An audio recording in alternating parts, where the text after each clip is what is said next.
I, male, 30, had never met my stepbrother until last week. My parents split up when I was really young and I barely knew my dad. He sent alimony and, well, that was about it. It's not like I never had an interaction with him or don't have any fond memories of trips and stuff, but the fact of the matter was that I wasn't really much of a priority for him. He got remarried when I was 10, and my stepbrother Justin, male, 18, was born shortly after. After my dad's wedding, he moved abroad in order to live with his wife in her home country, UK, and that cut our relationship down even more.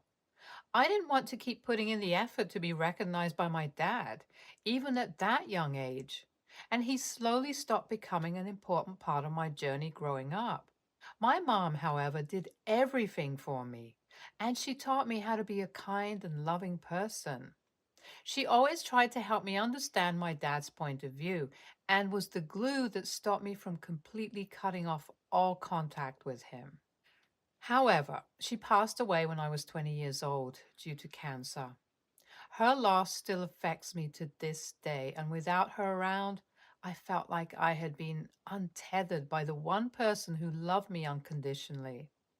With that glue gone, I felt like I would basically lose all touch with my dad, too. But to my surprise, he not only came for Mom's funeral, but stayed at my place for a few weeks, helping me feel better and grieve.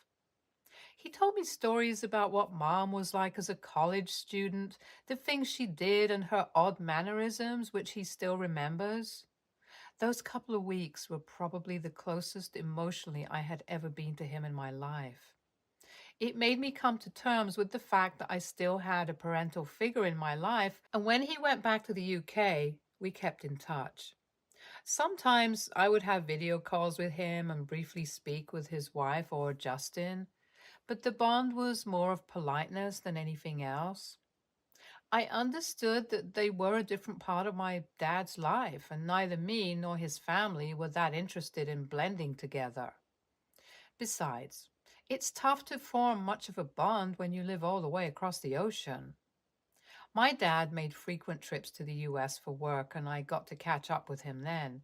During one of those meetups, there was a really cathartic moment between us where he apologized for not prioritizing me during my childhood and even told me that he had left me a significant chunk of money in his will.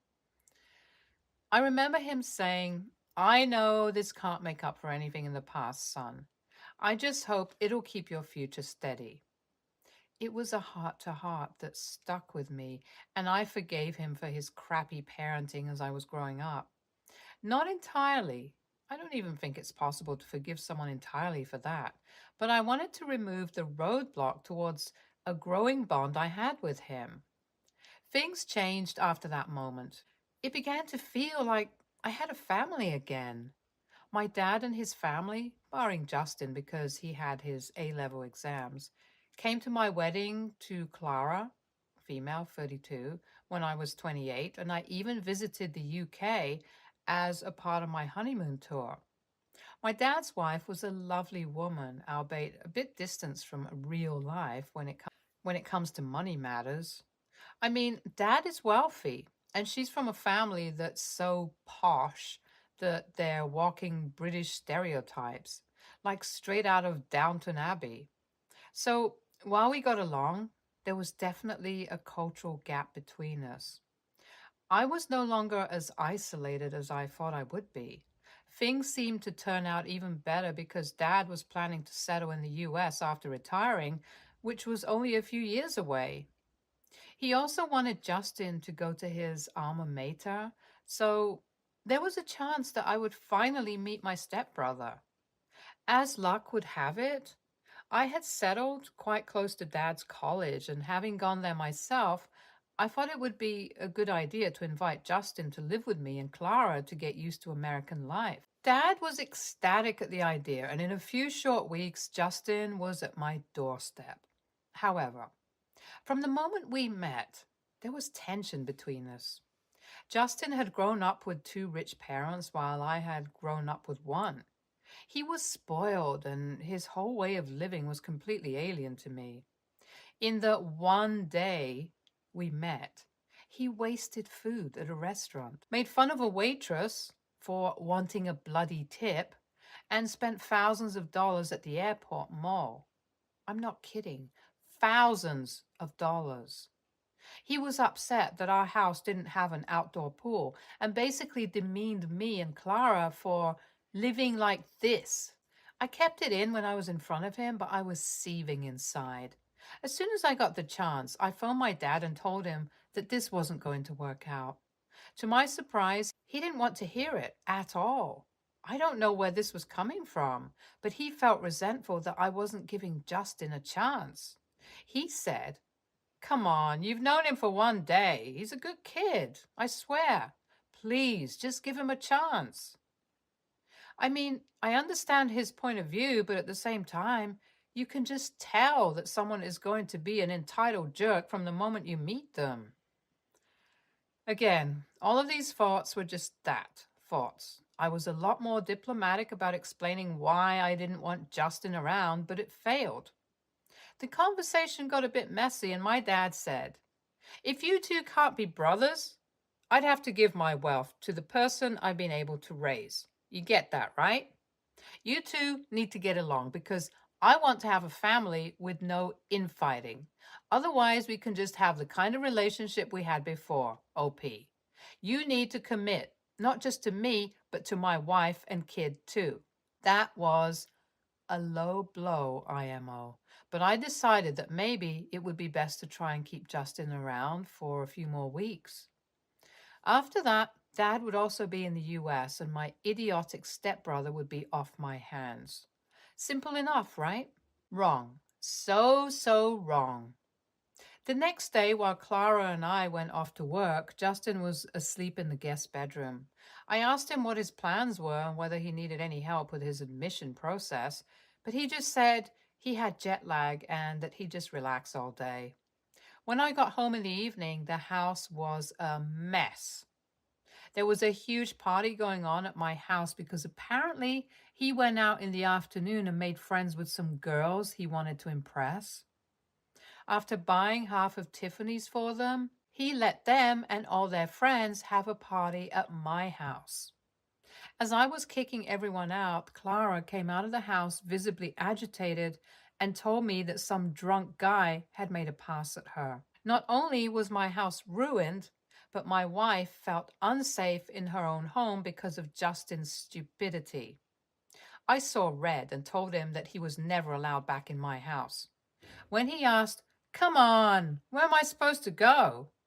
I replied that he best book a damn hotel room. That's when I found out that he had drained the money Dad had given him to get settled into the US. All of it was gone in literally a few days. I couldn't care less. I told him to figure it out. The next morning, Dad called me and said that he was really disappointed that I let a kid rough it out like that.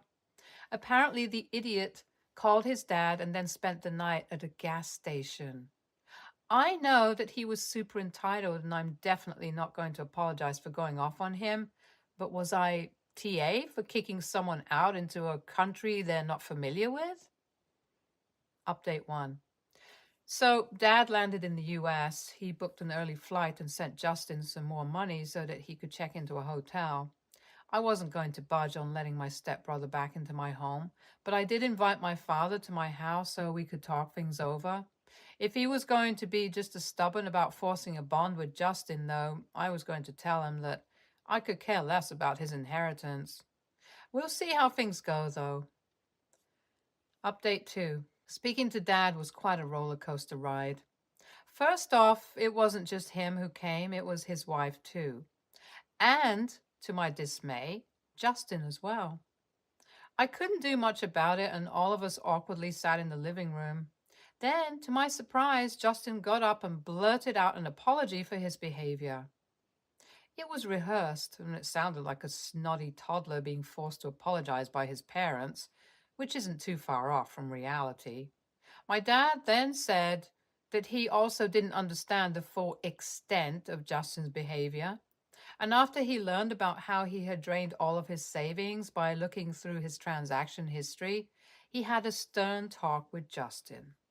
I'm not surprised that this kid gave dad a very different story than what had gone down, basically saying he lost his money through a scam to which he was a victim and I wasn't willing to hear him out. I scoffed at that and said, Dad, I appreciate you making your kid apologize, but it doesn't change how I feel about him. I won't let him stay with me, and nor would I consider him as my family unless he proves that he is genuinely sorry. I do respect you and your wife, but I need time before I can really even think about calling Justin a brother of mine. That changed the tone from apologetic to icy once again, and they left without promising to meet up or fix things. The inheritance wasn't ever brought up again, and I guess that means that Dad still sticks by what he said.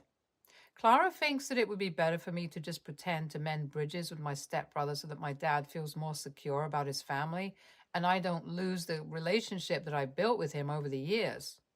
But I just can't bring myself to do that.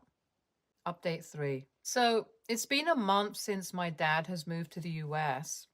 In that time, we haven't really spoken to each other, and I think Justin has finally moved into a dorm. However, to my surprise, I got a call from Dad's wife, and she had a heart to heart with me, which she admitted that Justin was spoiled because of her. My dad just wanted me to have a relationship with my stepbrother because he was insecure about bringing together the two different parts of his life. He thought that it was a prerequisite for me and Justin to respect each other in order to stop his family from being fragmented. He had confided in her about those feelings, but felt too ashamed to reach out to me. I thanked her for letting me know, and I did tell her that I'd reach out to Dad when I felt ready. Update 4. I spoke to Dad on call, and it was clear that he missed me, and vice versa. He fully admitted to being an a-hole and blinding himself to Justin's terrible behavior, while also forcing me to live with it. He apologized for threatening me about the inheritance and said that I would receive what I deserved regardless. I thanked him and reassured him about our relationship and how it isn't compulsory for me to get along with Justin in order to respect his new family. Things seem much better between us now. NTA, your dad is protecting his son from the consequences of his actions. Simple. NTA, your stepbro sounds like a jerk. I would have kicked him out too, no matter if he's from UK or not. Idiots exist everywhere, and you're within your limits to kick him out. Next story. I'm 24, female. My sister's 21, female. Our mom died when we were young. Parents were divorced by then. Dad remarried a few years ago, and we now have a 4-year-old brother and a 2-year-old sister. We all were living at home. My sister didn't like our stepmom from the start, so things were always kind of tense at home. And she did not handle having more siblings well. She was always the baby and spoiled and entitled. And when the Lils came along, she started rebelling and basically made life hell for everyone in the house. She was coming home drunk constantly at all hours. She would be aggressive and belligerent, especially towards my stepmom. She basically resents the Lils and literally refuses to interact with them, flat out ignores them, tells them to get away from her and calls them names, refuses to help in any way. My dad and stepmom kicked her out a few months back when they found drugs in her purse by the door where the little ones could have gotten into it. Since then, she's been living with the boyfriend of the month, also a real peach. They enjoy the same kinds of dysfunction and habits. So she recently decided that she wants to start coming to family dinners a few times a week and has been telling everyone how good she is doing, being nice to the kids, helping clean up, etc. The other night, after a few glasses of wine, mind you, she takes me aside and lets me know she is cleaning up her act and wants me to help her convince dad and stepmom to let her move back in because she's pregnant. She says she's going to need help raising the baby and it would make things so much easier because they already have all the baby stuff and the house is basically already set up for a baby. She was telling me how excited she was and asked my thoughts, and I was honest with her. I told her it was terrifying, that she was in no way mature enough to do this, and that even her changes were for selfish reasons. I also told her I wasn't going to support the idea of her moving home if I was asked about it. She ended up getting really upset at me and storming out. And when my dad asked what happened, I told him. He was not happy and assured me that he would not be letting her move back in. So, AITA? NTA. She sits there drinking wine while pregnant, then acts insulted when you say she isn't mature enough to have a baby? Especially strange since her current plan to care for said kid is, I'll make my parents do it. It's clear she's highly manipulative, immature, and self absorbed. I hope you and your parents will be there for the poor kid when she inevitably neglects it. NTA, she asked for your help. You told her no and gave your reasons. Ultimately, the decision to move back home is between her, your dad, and your stepmother. If your parents are done having babies, they might be happy to pass along all their gear, as their youngest will be 3 by the time your sister's baby is born. She's not asking to come home for the gear. She wants to come home so that someone else will be responsible for her child. If she continues down this path, you and your folks will be getting a drug-addled infant in 6 to 8 months, as the child will likely be removed from her care. But she still shouldn't be allowed to move back home. Also, this would be the time for your folks to talk to her about getting herself healthy and adopting out the baby.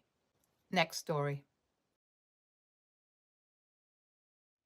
I, 19 years old, female, have always been very close to my dad's side of the family's grandparents. My grandparents and my dad and I have traveled across the country together, and my dad and I have visited at least once a week while growing up. My dad has an older brother and sister, each with their own sets of children. I am my dad's only child. In December 2022, my grandmother passed away from a very aggressive form of cancer. My dad and I were her primary caregivers throughout her final weeks of life, as she wanted to pass at home.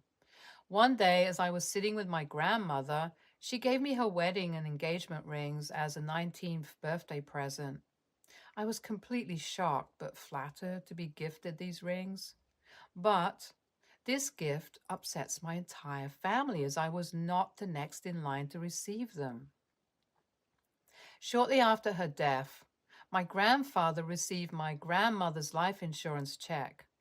While eating dinner with my grandfather, he told me he had decided to use my grandmother's life insurance check to pay for my tuition and housing at college, because that is what my grandmother would have wanted. My aunt, dad's sister, is helping my grandfather manage all of his finances now that my grandmother has passed. When my grandfather told my aunt about his plans for the money, she was furious. My aunt's daughter was next in line to receive the rings I was gifted. My aunt and her children rarely came around when my grandparents were healthy, as they lived 2 hours away. I was always at my grandparents' house growing up. I feel like if I was gifted the rings and my grandfather willingly decided to pay for my tuition, I have no reason to feel like the a-hole, but I do. My entire extended family is upset with me. AITA? Should I give the rings to the next in line granddaughter? Selfishly, I want to keep the rings as my grandmother wanted me to have them, but I also don't want to lose my family over them. Edited to add. I guess I used the words next in line out of context. My aunt's daughter, my cousin, is the oldest granddaughter and was supposed to inherit the rings. My grandmother was completely coherent when she gave me the rings and asked me to take them off of her fingers, and then she slipped them onto mine. It is one of my favorite memories of my grandmother now. I have decided to keep the rings and accept the life insurance tuition money. Thank you everyone for your kind words, and I hope this edit clears up any questions. OP, stop. NTA. 1. There is no such thing as next in line unless the owner of said item creates a list. Your cousin is simply the oldest. These are two different things. Get them straight in your head. 2. What people want to do with their possessions is 100% their business. Your grandfather has chosen to gift you tuition. That's their decision to make and their gifts to you. 3. It's unfortunate others in the family are upset. That's their problem. The only response to people like that is, it's unfortunate you feel this way. Do not say things like, I'm sorry, or I'll think about it, or I'll share. If your grandparents wanted to share anything, they would have divided the inheritance themselves. 4. Do not disrespect your grandparents' wishes. These are generous gifts. It's their decision and enjoy. I'm sorry for your loss. Grandparents can sometimes be the most impactful relationship. Glad you had a good one with yours. NTA. The rings are a gift of love, not a birthright. Your grandmother wants you to have it as you have thought of her often during her life and were there for her. Remember, it was her ring. It was her decision. Next story. I'm 24, male. My girlfriend, 23, and I have a 2.5-month-old daughter. We have a system in place that works for us, as I've been back at work for about a month now. My girlfriend gets up during the night if our baby happens to wake up. Lately, she's been sleeping well during the night, so this doesn't happen often, as I have to be up at 4:30 a.m. for work. When I get home from work at about 3 p.m. most days, I take over and give my girlfriend a well-deserved break. I'll do any normal parent duties, etc., and even encourage my girlfriend to get out of the house if she wants and offer to pay for her to treat herself, whether it be getting her nails done or anything else she enjoys.